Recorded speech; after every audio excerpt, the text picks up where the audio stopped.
Hi ಇದು Wednesday ಆಗುತ್ತೆ. So ನಾನಿಲ್ಲಿ ಗ್ರೀನ್ ಚಿಕನ್ 65 ಮಾಡೋದನ್ನು ತೋರಿಸ್ತಾ ಇದ್ದೀನಿ. ಶುಂಠಿ, ಬೆಳ್ಳುಳ್ಳಿ, ಹಸಿಮೆಣಸಿನಕಾಯಿ, ಕೊತ್ತಂಬರಿ, ಪುದೀನ ಹಾಕಿ ರುಬ್ಬಿ ರೆಡಿ ಮಾಡ್ಕೊಂಡಿದ್ದೀನಿ. ತೊಳ್ಕೊಂಡಿರೋ ಚಿಕನ್ಗೆ ಅದನ್ನು ರುಬ್ಬಿರೋ ಮಸಾಲೆ ಹಾಕ್ಕೊಂಡು ಮೊಸರು, ಗರಂ ಮಸಾಲ, ಧನಿಯಾ ಪುಡಿ, ಸ್ವಲ್ಪ ಚಿಲ್ಲಿ ಪೌಡರು, ಅದಾದಮೇಲೆ ಕಾರ್ನ್ಫ್ಲೋರು ಹಾಕ್ಕೊಂಡು ಕಲಸಿ ಇಟ್ಕೊಳ್ತಾ ಇದ್ದೀನಿ. ಇದು ಗ್ರೀನ್ ಚಿಕನ್ 65 ಮಾಡ್ಕೊಳ್ತಾ ಇರೋ ಮಸಾಲ ಆಗಿರುತ್ತೆ. ಕಲಸಿ ಸೈಡಲ್ಲಿ ಇಟ್ಬಿಡ್ತೀನಿ.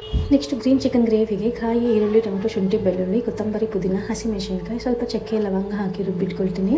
ಅದಾದಮೇಲೆ ಒಂದು ಪ್ಯಾನ್ ಇಟ್ಕೊಂಡು ಎಣ್ಣೆ, ಕಸ್ತೂರಿ ಮೇಥಿ, ಈರುಳ್ಳಿ ಹಾಕೊಂಡು ಫ್ರೈ ಮಾಡಿಕೊಂಡು ಚಿಕನ್ ಹಾಕೊಂಡು ಉಪ್ಪು ಮತ್ತು ಅರಿಶಿಣದ ಪುಡಿ ಹಾಕೊಂಡು ಚೆನ್ನಾಗಿ ಬೇಯಿಸ್ಕೊಬೇಕು. ಅರ್ಧ ಯಾವಾಗ ಬೆಂದಿರುತ್ತೋ ಆಗ ಆಲ್ರೆಡಿ ರುಬ್ಬಿಟ್ಟಿರೋ ಮಸಾಲೆನ ಹಾಕೊಂಡು ಸ್ವಲ್ಪ ಕುದಿಯೋವರೆಗೂ ಬಿಟ್ಕೊಳ್ಳಿ. ಅದಾದಮೇಲೆ ಉಪ್ಪು ನೋಡಿಕೊಂಡು ನೀರು ಆ್ಯಡ್ ಮಾಡ್ಕೊಳ್ಳಿ. ನಾನು ಆಲ್ರೆಡಿ ಚಿಲ್ಲಿ ಆ್ಯಡ್ ಮಾಡಿರೋದ್ರಿಂದ ಯಾವುದೇ ಪೌಡರ್ ಅದಕ್ಕೆ ಹಾಕಿರ್ತಿಲ್ಲ.